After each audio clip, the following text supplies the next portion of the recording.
I think theology's for the clergy. I just believe in Jesus. Certain hermeneutics of eschatology demand an exegetical approach. I think you shouldn't question what you were taught in church. Isn't that blasphemy or something? Theology. Unplugged. Welcome to Theology Unplugged. I'm Michael Patton, and we are continuing our series on UFO-ology, the bizarre stuff that's going on, the stuff that is in our culture that is making us scratch our head and sometimes, really excites us. I think it's exciting in a very real way, but we're just trying to ask the question, what on earth is going on? I have, as you can see, Ed with me again, and he is my guest because he is not only do we talk about this, not only has he studied a lot, not only does he have some really interesting opinions, but he's been through the theology program, so he knows how to think. And if you want to learn how to think, you go to the theology program. You get that. You go from beginning to end at Credo House or credocourses.com. credocourses.com. Find the theology program. Find the digital platinum drive, either the thumb drive or the download that has the theology program, and start an introduction to theology class number one. Start there and go through the entire 60 sessions. It will take you from beginning to end. But that's where I met Ed. He was in my class back in 2005, I believe it was, maybe 2006. And we have had a blast ever since, getting to know each other and just talking on the phone, talking through text. And finally, we're getting up here and we said, we just need to put this up. So that's what we're doing. But go there, purchase that, but also become a member of the Patreon. My Patreon page, Patreon,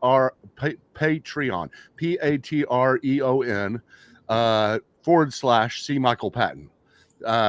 Or just search it that way, because that's how you help us if you want to help us. Yes, buying stuff does help too. And one thing is, if you cannot get this stuff, if you don't have the money for it, there is a text number on our site on credocourses.com. Find that where you find contact us. Text me and just say, I don't have the money for this, but I need it. I promise you, I'll give it to you. Okay, so let's begin again, Ed. But I'm going to start with a story, okay? Because I think it'll be relevant. And I think I've told you this before. I actually remembered a little bit more of it today since we've been thinking about it so much. But back in 2009, I wrote a blog that is about ghosts, and it's called The Christian View of the Paranormal. I'll try to remember to put that in the information on Facebook, but the Christian View of the Paranormal. And after I wrote that, I had a guy call that I knew of, but I didn't know very much about him. His name was Michael Heiser, and he called up at the Credo House. That's where, whenever we had the actual Credo House coffee shop. And he said, listen, I am starting a paranormal, but it wasn't really, it was kind of paranormal everything, kind of like what we talked about 2 sessions ago. This is the 3rd session. He's talked about, kind of the general thing about the mysterious things that are outside, fringe things that Christians, especially scholars like Michael Heiser, do not talk about. And he said, I'm starting this, and this is going to be a journal or a podcast or something. And he asked me to be involved in it. Now, I thought it was, I'll be truthful with you, I was scared to do that. I was like, I don't necessarily want to be associated with this. Yes, I wrote this blog on it, but I've only had about ghost or paranormal stuff. I have 1 blog out of 2,500 blogs that I've written. So it's not an emphasis of mine. It's an emphasis in mine in the sense of I'm very interested in it. I do study it on the outside, but I didn't want to have my name associated with it. Now, Michael Heiser, as it turns out, and I knew he was a scholar then, but he turns out he was one of the greatest guys. He was so important, I think, to our day. Unfortunately, he passed away a few months ago, and I wish he was around right now. I wish he could be teaching right now on this stuff. I wish we could do a podcast with him just like this on this stuff. but I think he's influenced a lot of people. I mean, it's very important. His book, The Unseen Realm, I think is a very, very important book for people to read.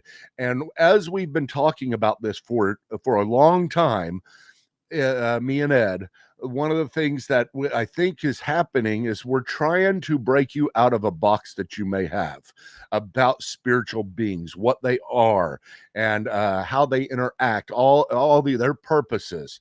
We're trying to get you out of a little box that maybe you have called the humans, animals, angels, demons. That's the only things that exist, and they're all in a certain category, and it's easy to figure out.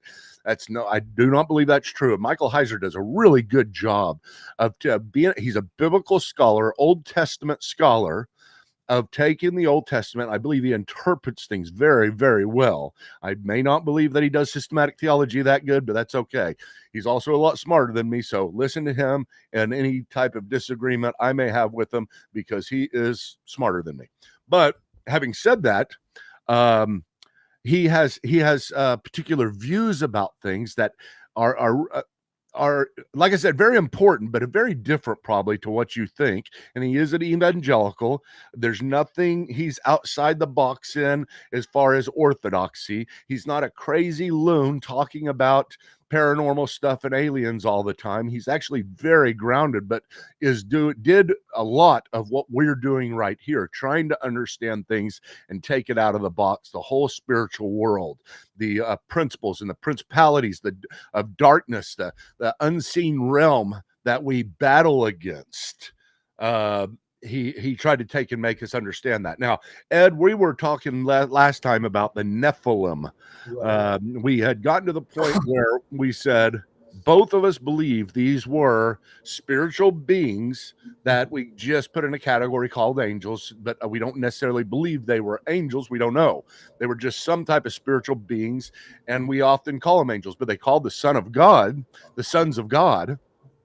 And we believe that they actually had sex with these women. They actually lusted after these women, and that's the reason why they had sex with them, and rebelled and committed some type of angelic bestiality. And this rebellion was very bad for the earth. Now, we're going to talk about the implications of this, and Ed was talking about the Nephilim last time.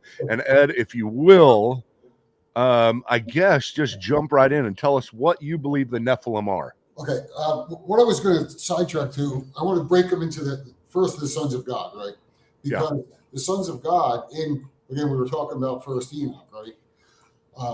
And in first Enoch tells us about the angels teaching the humans all sorts of things, plant cutting, like basically like drugs and metallurgies and different things like that, how to make weapons of war.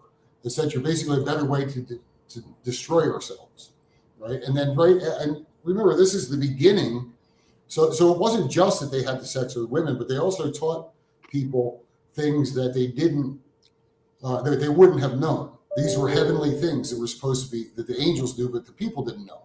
Now, back in the first episode, that's where I was kind of going was, God. Well, wait a minute. You just said something. I don't know if you're going to expand on it a little bit, but they taught things that humans didn't know. Did you say again? I'm sorry, I was reading a comment, but did you say again that you're getting this? Where you're getting this from? Yeah, this is from First Enoch. Yeah. Okay, First Enoch. And again, folks, if you just joined us, please understand we're not Eastern Orthodox that accept Enoch. They're the only ones who have the Ethiopian Orthodox are the only ones who canonize the book of Enoch. We don't, which means that we do not have it in the Bible. We do not believe that it has the type of authority, the type of inspiration, or it's just that it's not canonized. It's not dogmatized. And so we usually don't read it. We don't look at it, but he's talking about the book of Enoch, First Enoch. And in doing so, he's expressing not a belief that he thinks it should be canon, but a belief that I agree with, that it has truth, because the New Testament itself, Jesus and the apostles referred back to it, quoted it in Jude. Therefore, it was part of their tradition. So it's very incumbent upon us, very important for us to read the book of First Enoch. Now, I'm sorry, you can go ahead. No, and you're right. I don't think it should be canonized at all. But everybody knew it. So that's the important thing, because that's the audience that a lot of the New Testament was written to. But so this is the other point about the angels, and then talk about the Nephilim. So let me just read this here.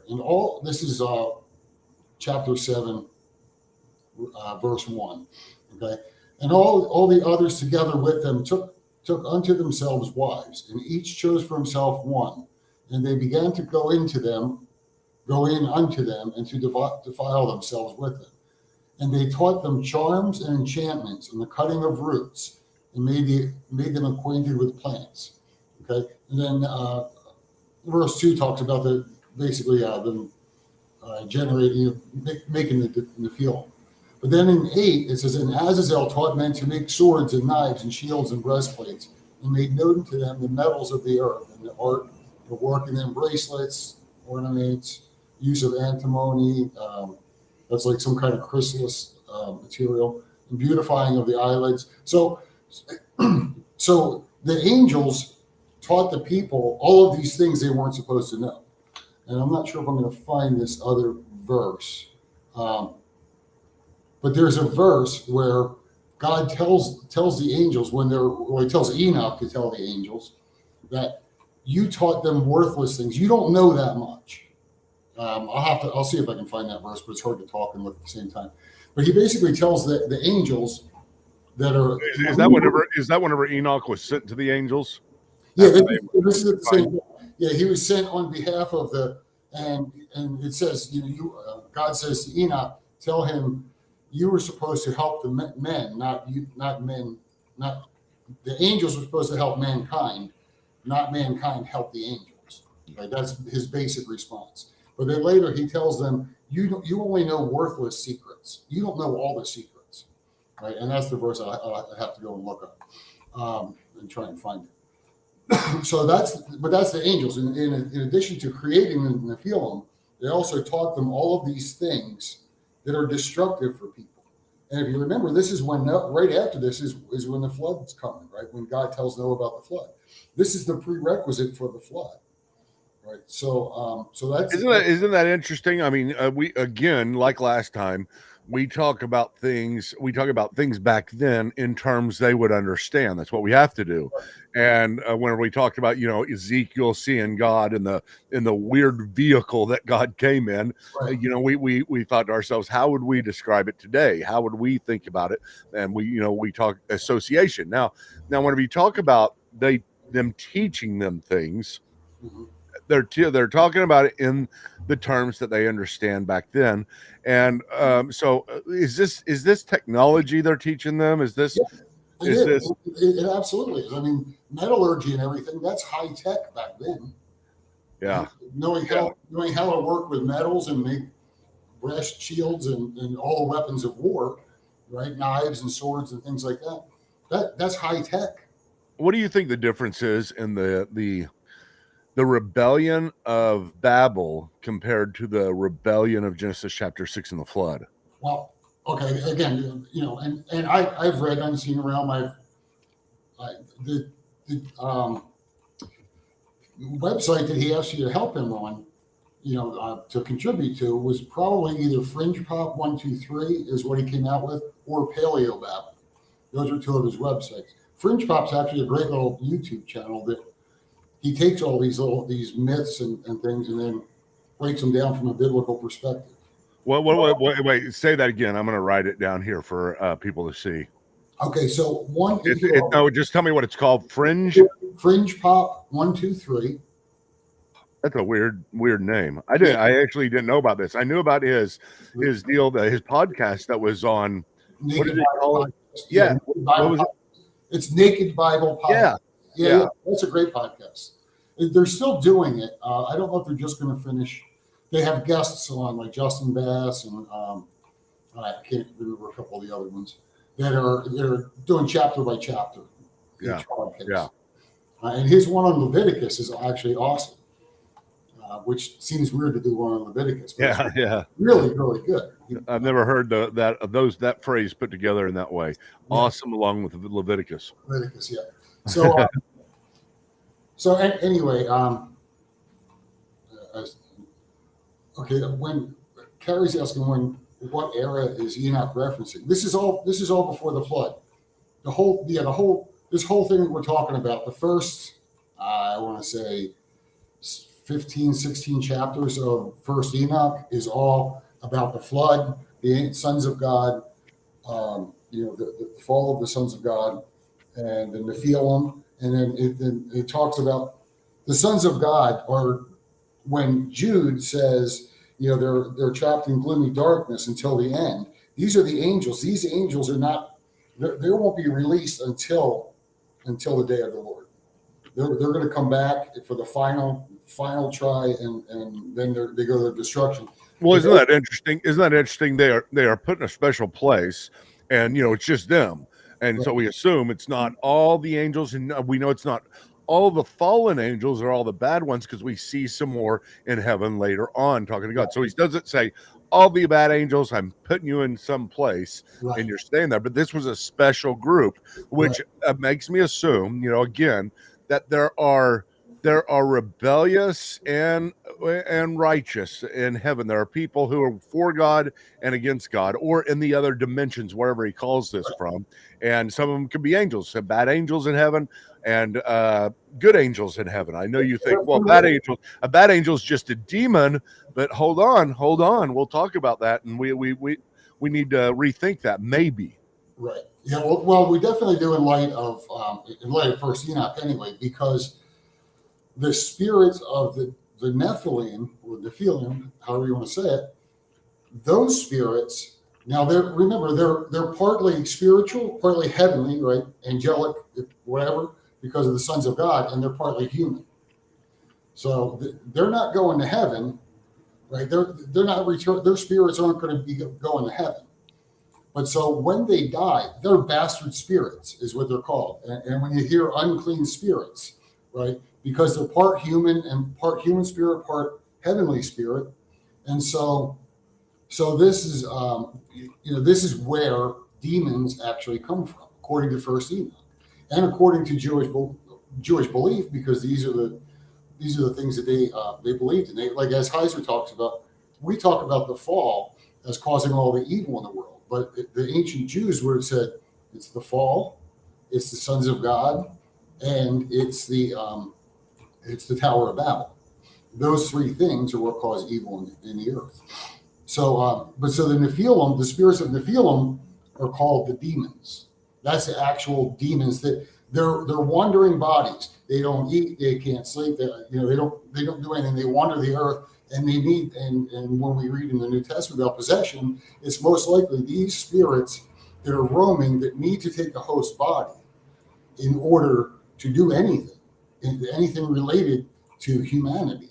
So that's why they want to possess people, because it is back in their natural state that they used to be in, at a body, right? Right, only much shorter. I mean, kind of like us. Whenever Paul says we do not want to be without a tent, a body. Right. We would rather go from one place to another, because to be naked without a body is not a very great state for people who were made to have a body. Therefore, we will long, even in heaven, have a body. And if these demons had a body beforehand, then now they have just in spirit, and they're somewhere. They're here on earth. They're cursed to the earth, and we get this from the book of Enoch. Now, the reason why, once again, he's saying this, the reason why Ed is saying demons, let me make this clear. Demons are the disembodied spirits of the Nephilim that were cursed to roam this world. And the reason why he's saying that is because that is what it's taught in Enoch. That is the tradition of the Second Temple Judaism right around Christ's time. And so Christ comes in during that time and speaks in accordance with the traditions, and even calls them the same thing that they had been calling them, demons and or unclean spirits. That's what he calls them, right? Right.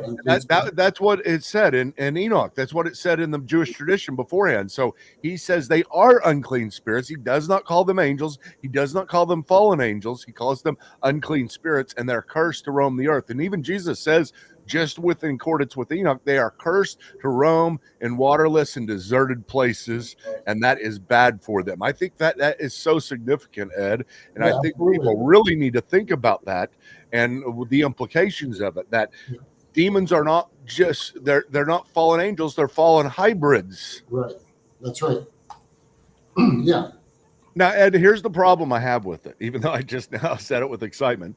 I mean, what in the world do we do with these things? I mean, here we have spirits, self-consciousness. They can experience need and pain and whatever else because they're cursed to wander waterless places. They're cursed to be hungry. They're cursed to be without a body. Why are they cursed? What did they do wrong? That's the thing that really kills me. And I'm not saying you necessarily have the answer, but I'm just trying to say, isn't that hard for you? No, because they're not God's creation. God created the sons of God. They sinned by crossing over where they were supposed to be in their realm. But it's not their fault. But they're still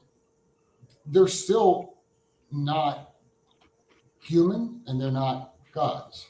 They still fall outside. It's the punishment of, and also, I mean, we didn't talk about what they actually do, right? They devour in the book of Enoch. They pretty much kill everybody, eat people,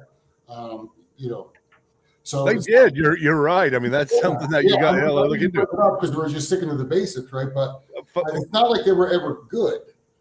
But they're also they don't qualify. We qualify for salvation through Christ because we're God's creation. They are not God's creation. They're bastards, literally bastards, right? They don't belong in heaven with the other angels, even the ones that sin. They're pure spirit, at least. They're trapped right till the end, but they're a real spirit. They're the ones that actually committed the sin. But the Nephilim they're just literally bastards. They don't belong anywhere. They're an abomination. Okay. They weren't created by God. Okay. That didn't help me at all. Yeah, I'm sure it won't.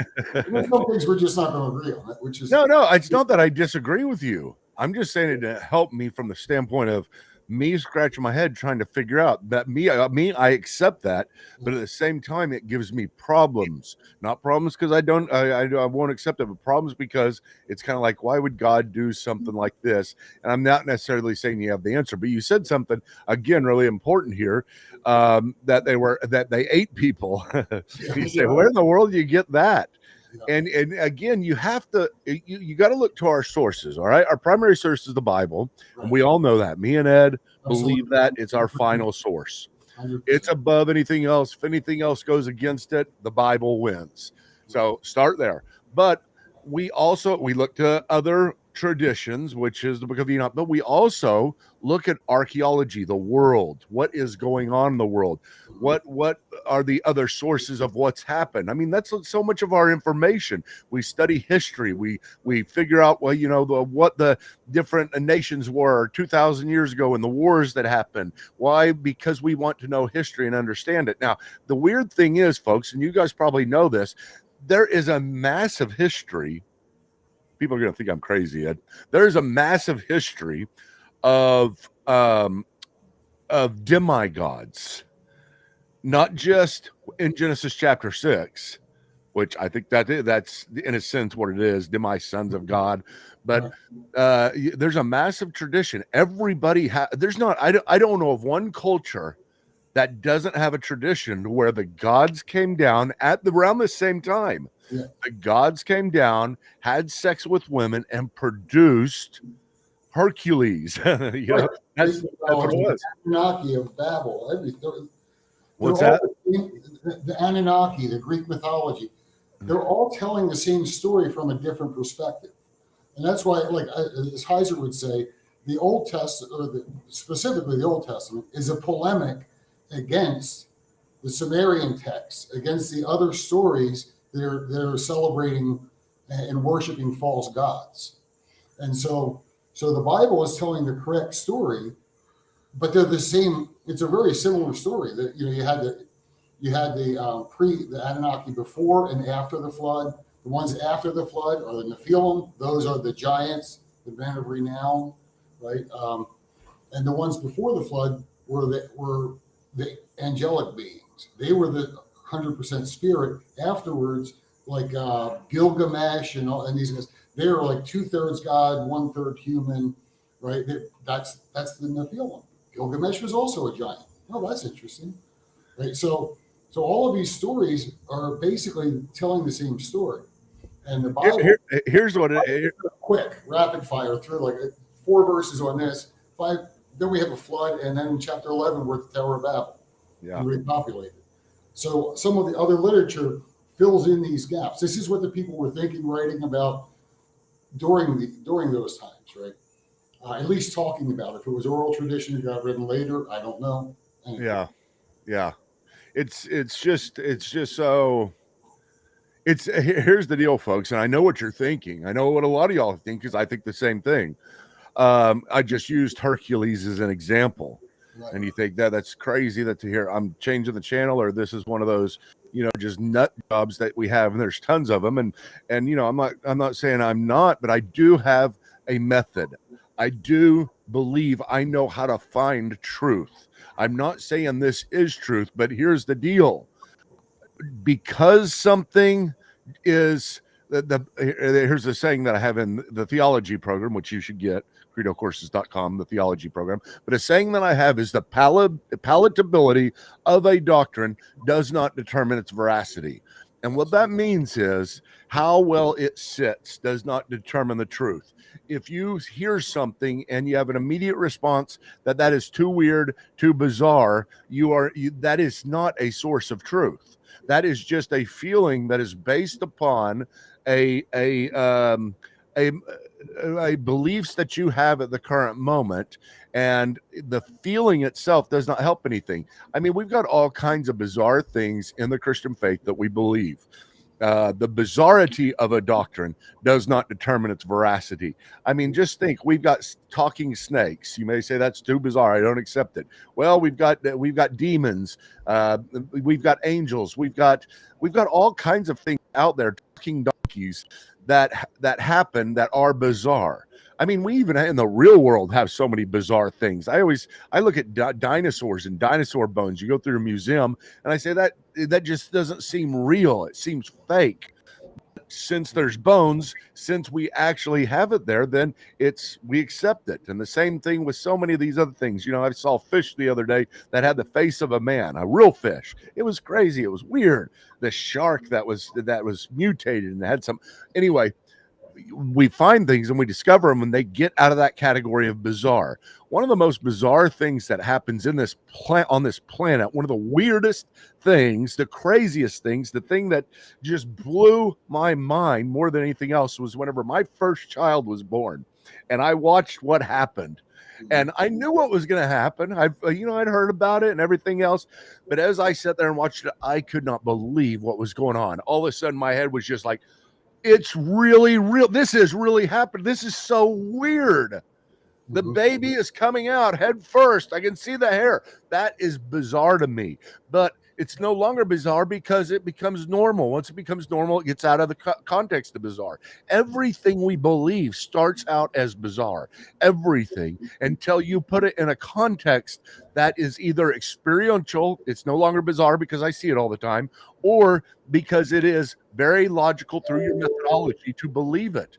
And here's what me and Ed are doing, and here's what Ed's doing, is that he's saying all these things that the ancient Egyptians and Greeks and the Romans and the Aztecs, they all had these beliefs that the gods came down from heaven. We don't believe what they say about the gods was correct, but we do believe something happened and it fits in with our worldview, to where the angel or the sons of God came down and had sex with the women and produced giants, physical giants, the Nephilim.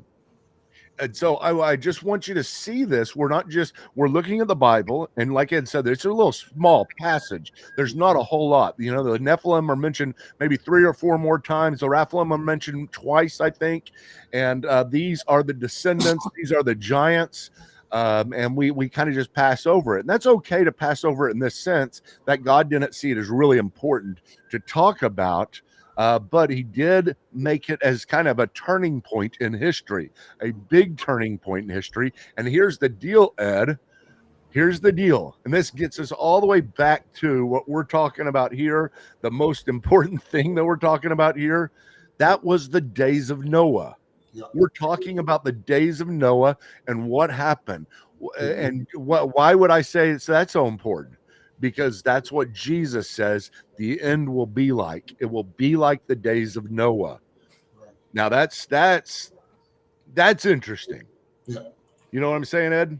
I absolutely do. I mean, that's is one of the big things. And I mean, he says marry and then marry or give in marriage.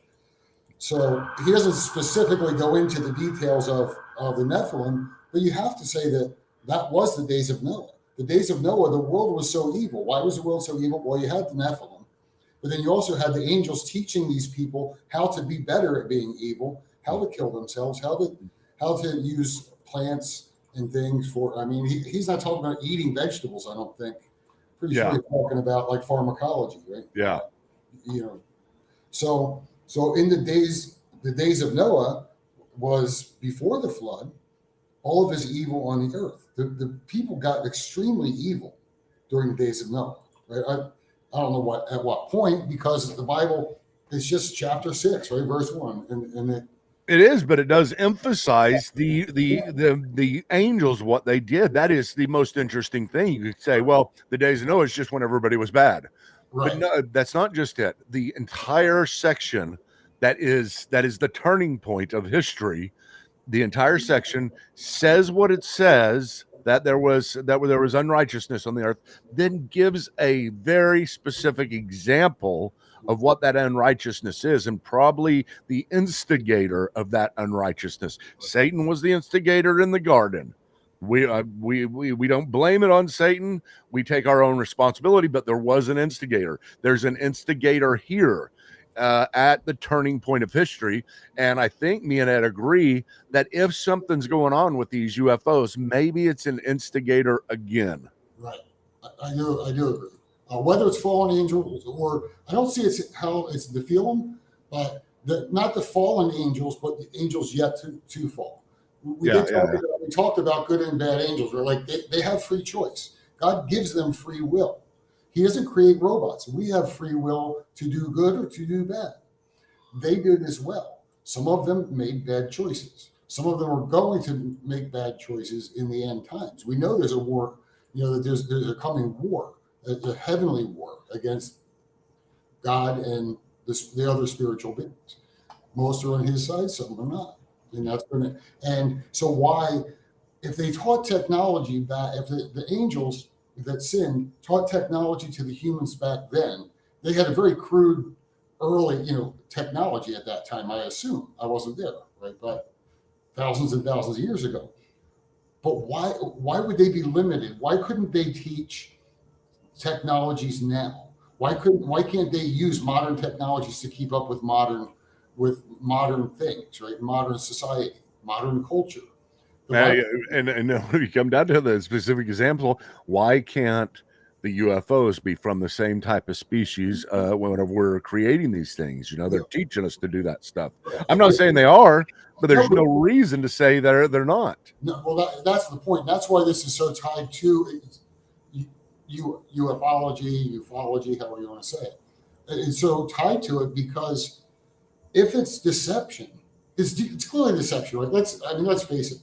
Yeah. The government lies, right? We know the government's got secrets about this stuff, but I can't say it's all the government, and I can't say it's all spiritual, right? I don't know what it is, because you can't tell what's true with the government until you find out. They disclose, and they just don't disclose except for what they want. You've also got the World Economic Forum, and they basically just want the whole world to be one government. right? They want everything run through the UFO or through, Klaus Schwab, whatever. So you have motivation for a giant scare of UFOs. You do. And then when we talk about the one government, you're talking about stuff that's in Revelation, that's in Daniel. I mean, stuff that's prophetic. And I know you're not necessarily saying this is the end times, because we don't know. But at the same time, you are saying maybe it is. I'm with you on that. Yeah, we don't know, but I can't see how you can't consider. Every day you get closer to the end times anyway, right? Just by the calendar. And we know every generation has said it's the end times, but that's for me, yeah. You're talking about the great delusion, and this is in 1 Thessalonians or 2 Thessalonians chapter 2, and it says, going back a couple of verses in verse 7, the secret power of lawlessness is already at work, but the one who now holds it back will continue to do so until he is taken out of the way. I believe that's the Holy Spirit holding back the complete rebellion. I think the difference between us and Genesis chapter 6 right now is the Holy Spirit holding it back in us. It's not our righteousness, it's his righteousness. So that's what I believe is going on. I don't know that it's going on now, but I know it's going on from the time Thessalonians has written until now, and until that the Holy Spirit is taken away, which I believe it's in the rapture. I know that that's a minority position with scholars, but I do believe it. I don't hold to it that strongly, but I do believe it. So it says, until the one who is taken out of the way,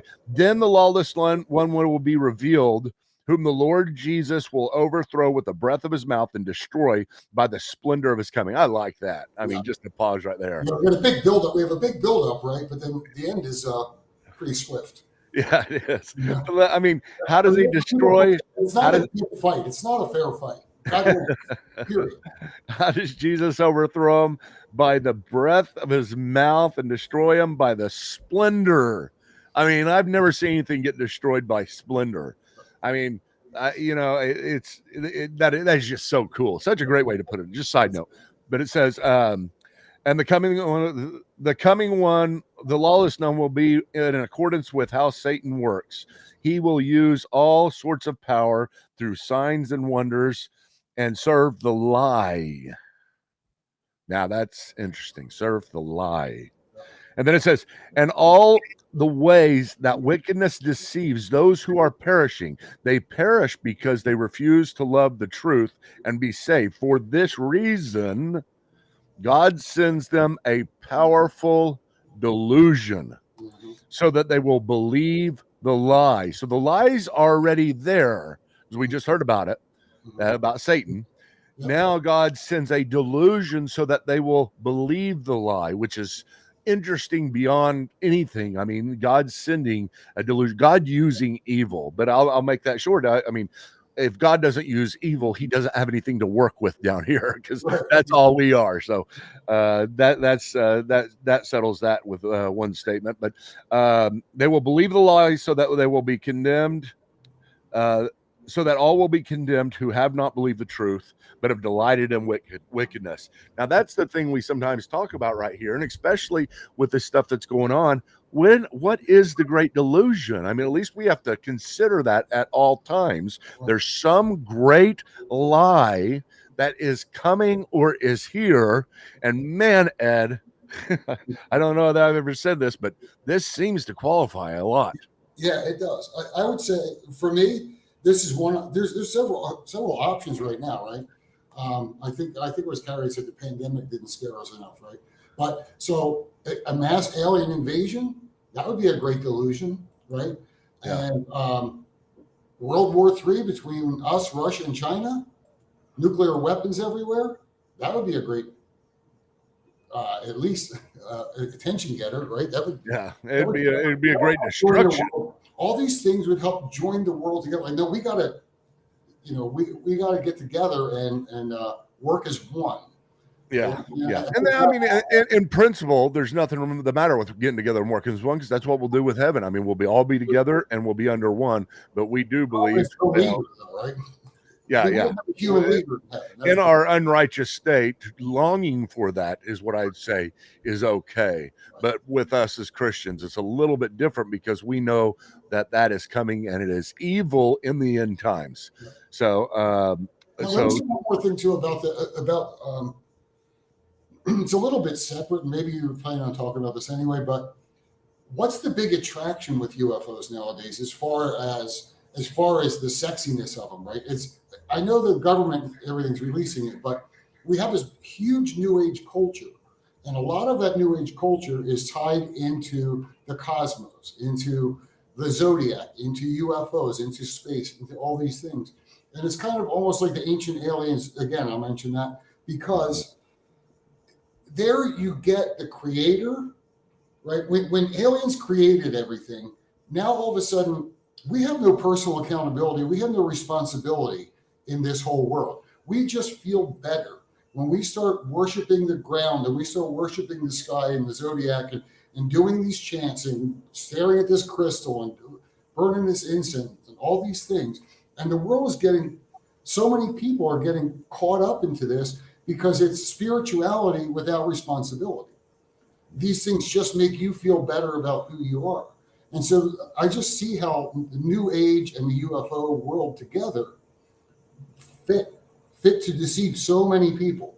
People don't want to come to Christ, right? They don't want to go to church. They don't want to study the Bible, learn about God, accept Christ and the Holy Spirit.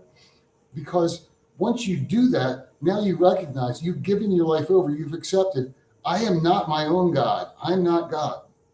There's one God. And all these other religions let you be God. They let you're in control of yourself. The universe loves you. You've got to pull the energy out of the universe. And so I think that's part of the deception as well. Because it's certainly our world is set up for this thing that's coming or this UFO. Again, not saying it's the end time, but it just we're going to fall for it. That's what it is. We are going to fall for it. Hook, line, and sinker. Our culture, even our culture here in America, Christian culture, we will fall for this. Whatever this is, and this seems like this UFO stuff seems very ripe to fall for, even though I'm a bit surprised in the lack of interest right now. Yeah. Well, I think the way they're rolling it out is they're trying to make it more interesting. People are just kind of like, the problem is they've been lying for 50 years, right? So most people already believe UFOs are real. The government telling you when the government lies to you about everything, that's not convincing. You know what I mean? And I think that's why they're using whistleblowers. I don't know that guy's a whistleblower as much as a spokesperson, but I mean, I could be wrong. It's just his attitudes just don't seem. He seemed more serious in front of Congress than he was on the News Nation interview. Yeah. Well, gosh, again, look at this. We've gone another hour. I mean, this is just such a big topic, folks, and it's a lot of fun to talk about. Maybe we'll come back and talk about it again later. But You forgot about Babylon. What's that? Babylon. We can save that for another time if you want. Well, you want to mention it? Go ahead. We got about 5 minutes. We can pull off. Right before the last break, you had mentioned Babylon. Let's see. I mean, the Tower of Babylon. Tower of Babel. So, I mean, again, with Heiser, you know where Heiser goes with this, right? Heiser goes with even though you don't believe me, I have read all his books. Okay, you just don't believe any of them. Okay, Carrie mentioned, we talked about this. Mentioned something about Heiser, henotheism. There you go. Thank you. That's not really. That's what we accuse. I didn't accuse him. Me and Taffy were on the other side of this. The Tower of Babel is where God divorces the nations, right? In chapter 11. Chapter 10 is the Table of Nations, right? So, and then chapter 11. Listen to what Ed's saying. I do agree with this. I think it's very important. Repeat that again. The Tower of Babel is what? The Tower of Babel is where God divorces the nations of the world. That is a great way to put it. He says, I'm done with you people, right? And then right after, and that's when he separates the world. But according to Michael Heiser, and I believe this is true too, and I think this is where a lot of the different religions and things come from, what Carrie's saying about the henotheism is that God put sons of God, other spiritual beings, in charge of the nations of the world. Then he took Abraham as his own. So Now, what there's somewhere in the Bible that is very specific about this that you're getting this from, right? Yeah. Is it Deuteronomy 32? Well, yeah, Deuteronomy 32:8 is where it goes into details, and then so I think it's Deuteronomy 30. Deuteronomy? No, you gotta go to Deuteronomy first. Yeah, I believe it's 32:8. Let's see. Well, I'll start with 7, right? Remember the days of old. Consider the years of many generations. Ask your father, and he will show you. Your elders, and they will tell you. When the Most High gave to the nations their inheritance, when he divided mankind, he fixed borders of the peoples according to the number of the sons of God. Okay, so that's Deuteronomy 32, verses 7 and 8. Verse now, 9, wait. Pause for a second, folks. I mean, you gotta listen to this, and you gotta hear this first, because Heiser, like I said, I don't agree with everything he says, but Heiser did. I think he did something extraordinary in bringing this particular passage to light. Much more extraordinary than the prayer of Jabez. The prayer of Jabez took a random passage and just messed everything up. This is from a great scholar. And it's not that he saw something brand new. It's just that he's emphasizing something. And this is a big part of the turning point of his theology, to understand what happened. And really, this passage is the only one that tells us this. But it is specific enough to, I think we can say for sure what it is. Now, your Bible may say something different than yours. Did you get to the part about this, the last part? Yeah, that's at the end of when the Most High gave to the nations their inheritance, when he divided mankind, he fixed the borders of the peoples. This is what you're talking about. Yeah. According to the number of the sons of God. Okay, now Israel. You got sons. You just said according to the sons of God, but I'm sitting here looking at the New International Version, and it says the sons of Israel. Right, because the Masoretic text says the sons of Israel, but the Dead Sea Scrolls say the sons of God. So the text that we use, the Hebrew text that we use, that is dated to the 9th century after Christ, says the sons of Israel, but the Dead Sea Scrolls that are dated to the 3rd or 4th century before Christ say the sons of God. So which one is correct? Which one is earlier? That's something of text criticism that you got to look at. But basically what Ed's saying, and I agree, is that the Masoretic text does not have it right. Somebody changed it because that's a difficult verse whenever you say that he divided it according to the sons of God, and it's something that's honoring Israel if you change it that way. So you can understand why they would change it, but it was a wrong change. And if it's the sons of God according to the number of the sons of God, then we've got a verse here talking about these spiritual beings again that are not human. So the nations of the earth after the Tower of Babel were given to the sons of God, at least to rule in a, what would you call it? As a placeholder. I believe that their job was to bring people back to God. Right? They were to take care of them. Let's go and look at, if you look at Psalm 82, that's where God is basically yelling at them and reaming them for not doing what they're supposed to do. And this is the verse that Carrie, you do need a mic because we're talking about you yelling in our ear. When I know you're here, and I'm trying to read your stuff, but I can't do that at the same time. But so they weren't supposed to destroy people or create all of these, the Anunnaki, the Greek mythology, all the other religions of the worlds. They took praise unto themselves, but that wasn't what they were supposed to do.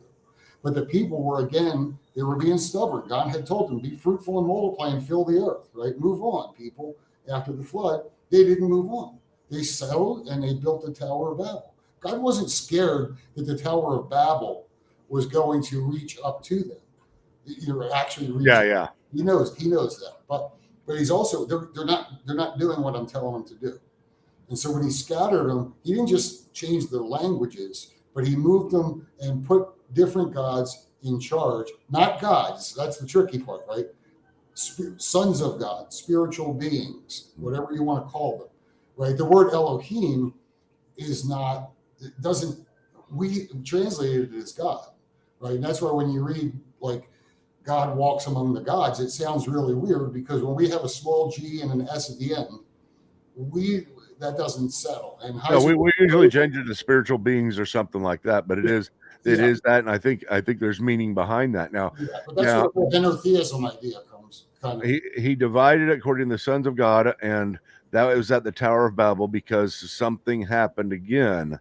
I mean, you have the flood, something major happening, and the Tower of Babel, something major happening. And in both, you got one where the angels are coming down, intermixing, and that's a big part of it. And then there's technology or whatever they taught them that they shouldn't have been taught. And then back here, there's a tower being built. Again, kind of a technology to get to heaven, a technology to make us autonomous beings, to be greater than God, to eat the apple or to eat the fruit again, because to know good and evil and to be able to be ourselves. But this stuff that's going on here today could very well be a Tower of Babel. Absolutely. It absolutely could. And we're starting to, and I think this is where, again, this is why it took a couple minutes to talk about the New Age stuff, right? Because people they're thinking they can become, we have plenty of false religions too, right? But all the New Age stuff is the modern Gnosticism. It's spirituality without responsibility. And they're setting themselves up for a fall, and they are inviting in the day of the Lord. But I personally, my belief is God's inviting the Gentiles, right? The world, Jews and Gentiles at this point, but into salvation. When that number, whatever, I'm not saying it's even a fixed number, but if it's God, he probably is. When that number comes in, the fullness of the Gentiles, the Holy Spirit's going to release, right? That's it. That's on yours, right? That siren. Yeah. Welcome to the hill. Yeah, we have a hospital up the hill. I live in a mountain, and there's a hospital at the top of the hill. So, okay. Yeah. So, anyway, but so let's can I do Psalm 82 real quick here? Yeah. Psalm 82. Yeah, just finish this off. So Psalm 82, this is the one that freaks everybody out, right? And this is the one that was like a life changer for Heiser too, and pointed him in the direction he ended up going. God has taken his place in the divine council. In the midst of the gods, he holds judgment. How long will you judge unjustly and show partiality to the wicked? Selah. Give justice to the weak and the fatherless. Maintain the right of the afflicted and the destitute. Rescue the weak and the needy. Deliver them from the hand of the wicked. They have neither knowledge nor understanding. They walk about in darkness. All the foundations of the earth are shaken. I said, you are gods, sons of the Most High, all of you. Nevertheless, like men, you shall die and fall like any prince. Arise, O God, judge the earth, for you shall inherit all the nations. So the key, obviously, is the first verse, right? God has taken his place in the divine council. In the midst of the gods, he holds judgment, right? And then he goes on and he's judging the sons of God who he put in charge back at the Tower of Babel. When he said, I'm done with you people, I'm taking Abraham. I'm going to take Abraham. His wife is barren, so that's perfect for me to start over, right? She can't have kids, so this is a perfect way to start. Then he starts his own people, and that's where Israel becomes his people, right? So, and the rest of the world he's handed over. So, that gave the Jews trouble because Christ used that passage, which was very interesting. Another whole story with it.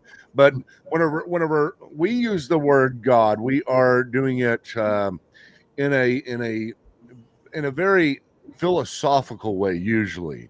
not just powerful spiritual beings that we worship, but we think of God as, you know, the ultimate creator, the creator from nothing. And there's nothing wrong with that. That's not what we're saying whenever we look at this. But in the Bible, whenever God would talk about it, and he does. I mean, you can't deny it. Over and over again throughout the Bible, he does refer to other gods as gods. But he's not referring to them as created being or creators like he is. Right. He created all of them. They are as distant from him as we are. They are only gods in the sense that he has given them some type of special dominion, heavenly dominion. That would probably be the best way to put it. And so therefore, they are gods. They are spiritual beings that are worshipped. And so we got to think in Old Testament terms, how they were thinking of things. God's battle against other gods that he calls gods. Right. So there is I don't know if I would say it's necessarily an accommodation to their understanding of the day, but something like that. Right. Because he's not saying the fullness of what God means and what we understand. So that is very important for this, because it creates a worldview that begins to open up to all these different things. It is something that, you know, throughout this series, you and I think we agree for the most part. I mean, I don't even know of anything except for whether angels have penises. That's where we diverged. We prefer there, and I don't feel sorry for the spirits of the Nephilim. And of course, yeah. Well, I should have thought about it. I figured you wouldn't feel sorry for him. I mean, you're. I mean, I'm not going to say it, but you're kind of heartless. There, I just said it. Yeah. You just listen to my wife. That's all. I'm just kidding. But I just think this has been a great conversation. This has been so much fun. It's been better than I thought it was going to be. You know, I thought it was going to be pretty good, but it's fun because here we are. Maybe the first time in the history of the world talking about this specific stuff in this specific way, trying to understand it, because we are Christians and we're trying to expand our understanding. I believe if this stuff is all going on, we're at another Tower of Babel. We're at another flood stage. We're at the days of Noah. If this is true, I'm not making any predictions. I'm not that type of guy. But at the same time, as Ed said, we've always got to be looking. We've always got to have our eyes open and not blinded, not our heads in the sand, because we believe the Bible is true and we believe this kind of stuff is going to happen. So it should not surprise us. Weird things going on, I know. Bizarre things going on, I know. But you just wait. It'll get a lot more bizarre. And we'll put those in different categories. But thank you for joining us. And we had a blast throughout this thing. Don't forget to go to Patreon and subscribe and help us out. That's how you help us out. Go to Credo Courses, get courses, but Patreon is the best way to start, because if you become a patron, you get all the Credo courses. They come with it, depending upon your level, but some of them come with it even at the lowest level. So help us out there. Become a Patreon. We love you. You're so great to us. We wouldn't exist without you. So until next time, thank you. Theology